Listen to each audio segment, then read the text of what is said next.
ito ay makinis mga hunters at ginawa ito ng mga sundalong Hapon bilang palatandaan na meron silang itinago sa isang area. So ito mga hunters, at ito yung area. So napakalapit lang nito mga hunters.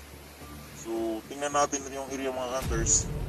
Ito ay falls, nasa Sapa. Dito sa kabila mga hunters ay mayroong mini falls, maliit lang.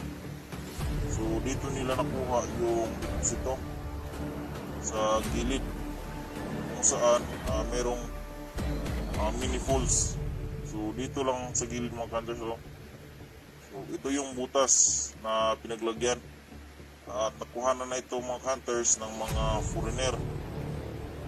Yan.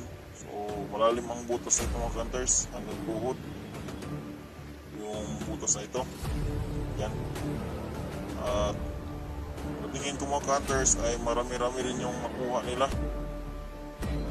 Yan yung butas na pinaglagyan. So klarong-klaro.